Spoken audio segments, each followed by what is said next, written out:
Olá, seja bem-vindo ao canal Bisoli de Trânsito. Eu sou Marcelo Saturnino, especialista em fiscalização de trânsito e transporte e policial rodoviário federal por mais de 20 anos.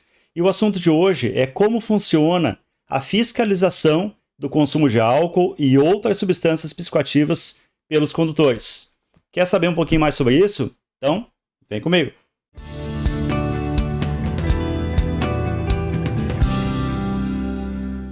Muito bem, assim como no vídeo passado, o nosso vídeo de hoje também vai usar um fluxograma como base para explicação, que fica muito mais fácil de entender o passo a passo de como acontecem as coisas. Mas antes disso, a gente vai dar uma passadinha rápida na legislação. Vamos revisar alguns pontos aqui para ficar mais fácil entender depois. Então, CTB, artigo 276, diz que qualquer concentração de álcool no sangue ou no ar alveolar é infração de trânsito ou crime. Por isso que o nome é lei seca, não pode nada. E diz também que haverá uma tolerância do equipamento definido lá pela legislação meteorológica, que no caso é o Inmetro, hoje portaria 369 de 2021, antiga 06 de 2002. Talvez alguns ainda encontrem essa menção em alguns materiais aí disponíveis, mas não é mais, agora é a 369. Basicamente a mesma portaria que aprova ali o RTM, Regulamento Técnico Meteorológico dos etilômetros. Seguindo, 277 do CTB, talvez o mais importante, fala dos testes, exames e tal, tanto para o condutor envolvido em sinistro, não vai ser o caso desse vídeo aqui, a gente vai fazer um vídeo específico sobre esse assunto, que é um pouco mais complexo, ou o condutor que for alvo da fiscalização. Então, todos esses condutores abordados, alvo da fiscalização, eles podem ser submetidos a teste, exame clínico, perícia, exame de sangue, exame com médico, perito e tal, para saber se está sob influência de álcool ou substância psicoativa. Só que isso era lá antigamente, depois mudou um pouquinho, evoluiu a coisa. Evoluiu e o agente também começou a poder fazer essa constatação de sinais. Antes era só o médico, agora o agente. Agora não, né? De alguns anos para cá. E o parágrafo 3º, que é a chegada do artigo 65A, que é a simples recusa. Muita gente confunde com a infração de embriaguez. Não tem nada a ver com álcool, não tem nada a ver com substância psicoativa. Tem a ver com o fato da pessoa, do condutor, se recusar a fazer o teste disponibilizado pelo agente. Beleza? Mas a gente vai falar um pouquinho mais logo adiante no fluxograma.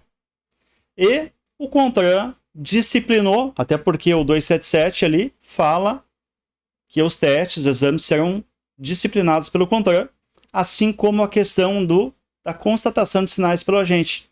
Então o CONTRAN trouxe em 2013 a resolução 432, e ela, além de definir os procedimentos que vão ser adotados pelo agente, também traz uma coisa muito interessante. Diz que a fiscalização do consumo de álcool e tal deve ser um procedimento operacional rotineiro dos órgãos de trânsito. Então, corroborando o que diz o 277. Qualquer condutor abordado, seja qual for a fase do dia, da noite, se vem de uma festa ou não vem, se não tem sinais ou se tem sinais, tanto faz. Ele pode ser submetido ao teste. Artigo 65, as infrações agora. É a única infração que realmente tem a ver com o consumo de álcool ou substância psicoativa. Ela tem dois desdobramentos. Desdobramento 1 é álcool, desdobramento 2, substância psicoativa. Tem o 65A, que a gente acabou de falar, que é a simples recusa, não tem nada a ver com a questão do consumo. Temos o 66, um pouco menos conhecido, que é a questão da confiança ou entrega da direção do veículo à pessoa que não esteja em condições de dirigir, seja pelo estado físico ou psíquico. Ou seja, ela bebeu ou está sob influência de substância psicoativa. Ou outras situações mais que o 66 é aplicável. Lá no MBFT, Manual Brasileiro de Fiscalização de Trânsito, tem lá as situações. Tem também lá no Bisuário, o meu material, meu aplicativo, que eu trago todos esses detalhezinhos. Inclusive aqui embaixo vai estar passando as coordenadas para quem quiser adquirir, quem quiser acessar. Ok. MBFT são 4 fichas. A ficha do 65 aqui. O 65, desdobramento 1, 516,91. Tem o 516,92, que é a substância psicoativa. tem o 165A e tem o 166. Todos têm a ver com consumo de álcool e SPA. Vou falar SPA agora, fica mais fácil do que ficar falando substância psicoativa. Então, SPA. O crime 306, o condutor que apresenta sinais de alteração, visíveis sinais, ou então tem resultado positivo no exame do etilômetro, a partir de 0,34 mg de álcool por litro de ar expelido, ou superior a 6 decigramas de álcool por litro de sangue, caso seja feito um exame de sangue, como contraprova, por exemplo. Ou sinais que indiquem a alteração da capacidade, tanto lá no exame clínico pelo médico, tanto pelo agente de trânsito no preenchimento do termo de constatação, que a gente já vai ver. E tem o crime do 310. O crime do 310, que é permitir confiar e entregar a direção do veículo à pessoa que, por seu estado físico e mental ou por embriaguez, não esteja em condições de conduzir com segurança. Então, o 310 está para o 166, assim como o 306 está para o 165. Então, todo condutor presente no veículo vai ser autuado pelo 166 e pelo 310, caso tenha entregue a direção a quem estiver sem condições. Vamos lá para o nosso fluxograma, então. Ele está bem simples de entender, está baseado na média do que os órgãos já fazem em relação à legislação, especialmente a PRF. E também tem um toque meu aqui, eu coloquei da forma mais lógica que eu entendo que a fiscalização deva ser feita. Então, tudo começa na abordagem ao condutor. Na abordagem, já observo os sinais apresentados e formo minha convicção se o condutor tem ou não tem indícios de consumo de álcool ou outras substâncias. Pode ser pelo olho vermelho, pode ser pelo hálito etílico, pode ser pelo caminhar, no momento que eu peço para ele abrir o porta-malas, por exemplo, mostrar a chave de roda, triângulo, step, macaco. Pode ser por várias formas. Todas elas estão exemplificadas lá na resolução 432 do CONTRAN. Bom, formei minha convicção, tenho condições de responder essa pergunta aqui. Primeira pergunta do fluxograma. O condutor tem mais de um sinal de consumo de álcool ou SPA, substância psicoativa? Mais de um sinal, conjunto de sinais sempre, conforme determina o CTB. Um sinal apenas não basta, tem que ter 2 ou mais. Então esse condutor aqui, ele sim, tem 2 sinais ou mais de consumo de substância psicoativa. Então, já parto para o lado de cá do fluxograma, vou preencher meu TCS, termo de constatação de sinais, que está lá na 432. Posso incluir aqui um vídeo, posso incluir um termo testemunhal de alguém. Vou autuar pelo artigo 65, 51692, segundo desdobramento. Vou apresentar o condutor na Polícia Civil pelo crime de uso de substância. Se o proprietário estiver presente, artigo 66, o proprietário, quem está no documento do veículo, e também o crime do 310, que é permitir entregar, confiar a pessoas sem condições. Sempre, se eu faço o 66, eu faço o 310. Só que o 310 é mais amplo do que o 66. O 66 é só o proprietário, quem está no documento, e o 310 também o possuidor do veículo está sujeito. Então, digamos que eu vou viajar para uma praia X lá e aluguei um carro, eu e um amigo meu. O amigo é chegado lá a cheirar umas carreirinhas de cocaína.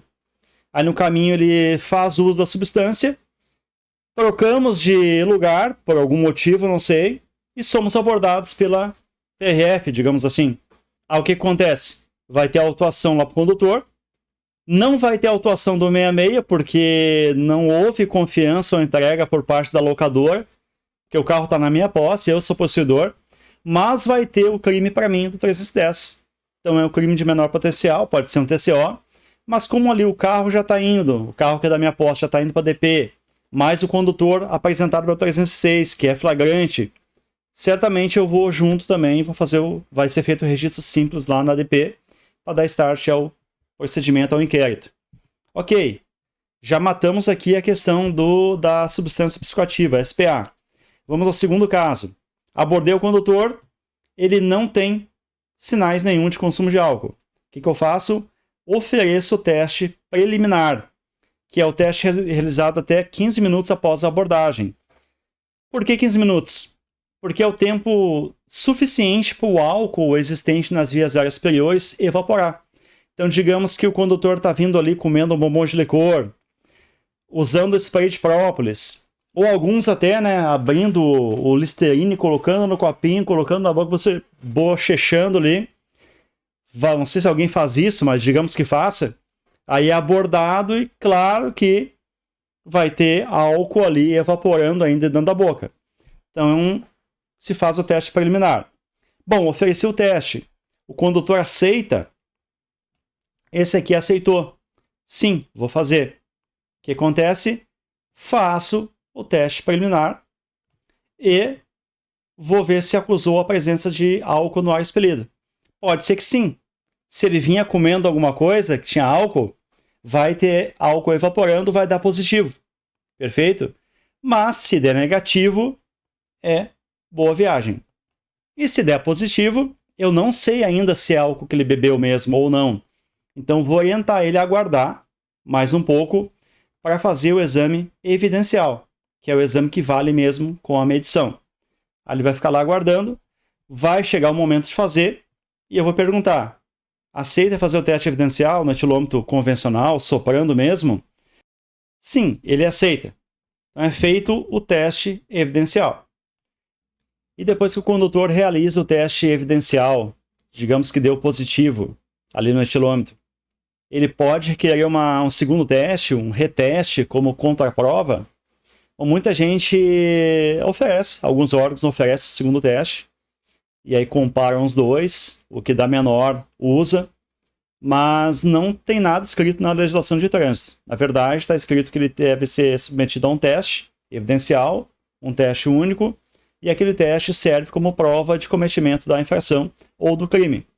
E se o condutor quiser uma contraprova, isso é responsabilidade lá da Polícia Civil, da Polícia Judiciária. Aí lá vai ser encaminhado para um exame clínico, um exame com médico perito, ou um exame de sangue. Então não é função do agente providenciar ali uma contraprova. Até porque não tem lógica nenhuma eu pegar o mesmo etilômetro e fazer um segundo teste ali como contraprova.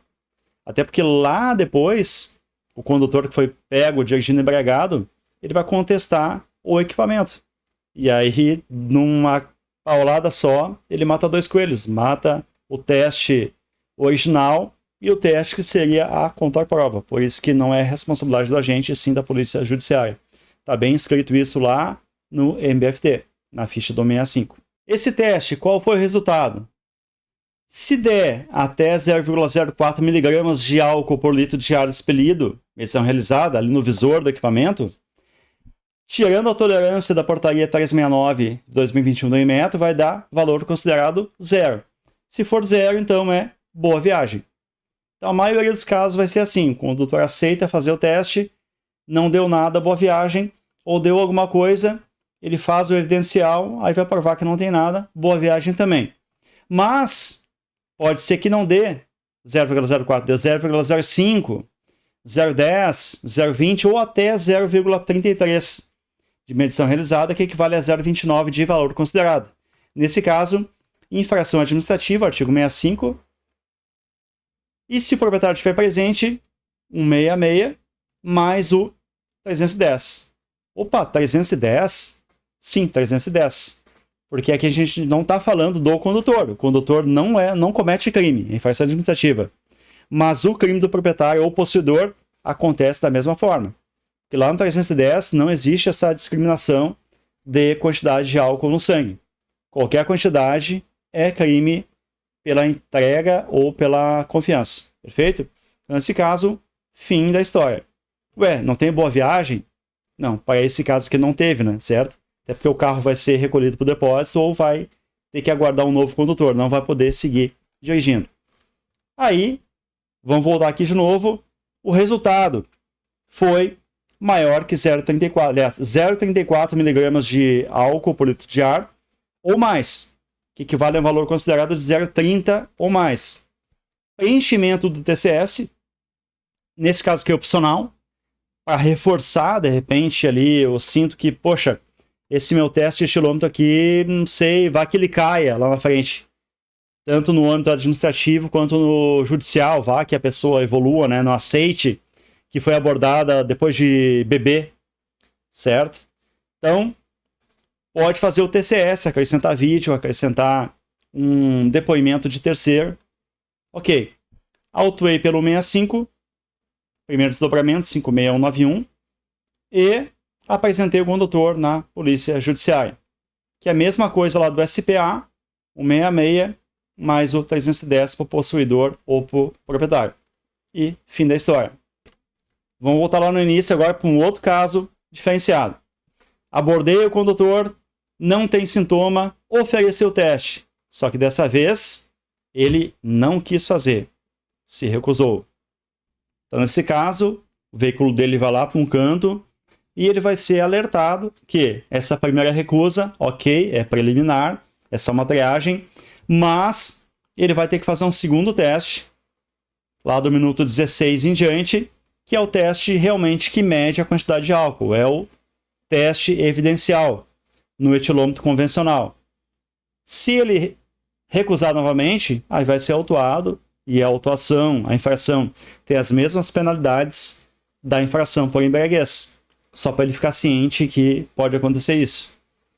Certo? E o condutor, quando é abordado, eu ofereço o teste para ele, ele pode escolher, tipo assim, não quero fazer o teste de etilômetro, quero fazer o exame de sangue. Existe essa escolha? Não existe. O MBFT deixa bem claro. O teste oferecido pelo agente é aquele ali. Não tem outro. Se ele não quiser fazer, está configurada a recusa. Se tiver sinais, vai ser autuado pelo 65. E se não tiver sinais, vai ser autuado pela simples recusa, o 65A. Mas ele recusou novamente. Não quis fazer de novo. Aí nesse caso, eu já sei que ele não tem sinais. Lembram lá? Ele veio daqui, não tem sinal nenhum, não quis fazer, simplesmente não quis. Se recusou novamente. Então, não tem sinais, eu venho aqui para baixo diretamente para a infração do 65A. Simples recusa. Lembrando que para a recusa não existe arrependimento. No momento que eu recusei, o agente fez o auto de infração, lavrou o auto, não tem como voltar atrás. Já está autuado, porque é o ato da recusa. Mas eu vou fazer para provar que eu não estou bêbado. Não é o caso. Tu recusou, é uma outra infração diferente, não é questão de embriaguez. Perfeito? Vou ter o veículo recolhido? Possivelmente sim. Vai recolher a CNH? Se recolher antigamente, hoje não mais. Que quase todo mundo usa a CNH na CDT, Carteira Digital de Trânsito. Os poucos que vão andar com a CNH em papel, física, eu não vou recolher. São poucos. Não vou dar um tratamento diferenciado. Então hoje ficou uma medida anacrônica em relação à nova legislação. Então não se recolhe mais. A gente que está me escutando, nunca esquece de olhar o MBFT, as fichas do Manual Brasileiro de Fiscalização de Trânsito. Então, ficha do 65, ficha do 65 alfa, a ficha do 66, a ficha do SPA, lá que é o segundo desdobramento, porque ali pode ter algum detalhezinho que seja importante para a autuação e para não perder a tua autuação também. Beleza? Esse foi o caso da recusa, então, sem sinais. Agora vamos partir para um outro caso aqui. O camarada, ele recusou, certo? Mas ele tem sinais de consumo. Então, abordei aqui em cima, já tinha sinais, já ofereci o teste, ele não quis fazer e tem sinais. O que eu vou fazer? Mesma coisa que lá no caso da substância psicoativa. Vou preencher o termo de constatação, vou acrescentar um vídeo, vou acrescentar um depoimento de uma testemunha. O TCS, nesse caso, é obrigatório. Ou, então, colocar os sinais lá no auto de infração, como é permitido também. Vou fazer a autuação pelo 65, recusa com sinais, que é a mesma autuação lá do etilômetro quando dá positivo, também a mesma coisa. A apresentação do condutor. Então, nesse caso, ele não quis fazer. Seria a chance dele fazer o etilômetro e provar que não estava, pelo menos não estava com 0,34 lá para cima. Cairia na infração administrativa. Mas ele não quis fazer. Então agora com qualquer quantidade, não interessa, porque ninguém vai saber, porque não fez o exame, pelos sinais mesmo, vai ser enquadrado como se fosse o crime mais grave. Então 306, apresentação na Polícia Civil. Mais o 66 para o proprietário e 310 também para o possuidor ou para o proprietário. Pronto, então a gente viu aqui todos os casos possíveis. Não é tão difícil assim de entender através do fluxograma. E para fazer esse fluxograma eu contei com um auxílio muito importante do Marcelo Cunha da Silva, agente da IPTC lá de Porto Alegre. O Cunha é seguramente um dos maiores especialistas em fiscalização de álcool e substância psicoativa. Tem uma experiência de muitos e muitos anos na balada segura aqui no Rio Grande do Sul, equivalente à Lei Seca do Rio de Janeiro e outros nomes aí, país afora. Então, valeu, Cunha, obrigado por mais essa. E você que está assistindo, qual é a opinião sobre a fiscalização? Ela é necessária? Ela funciona? Não funciona? Tem que melhorar? Em que ponto precisa melhorar? Deixa aí a tua opinião. E se gostou, não esquece de curtir, compartilhar e se inscrever no canal. Considere também fazer parte da nossa comunidade, clicando no botão Seja Membro logo aqui abaixo. No mais, valeu pela audiência e até a próxima!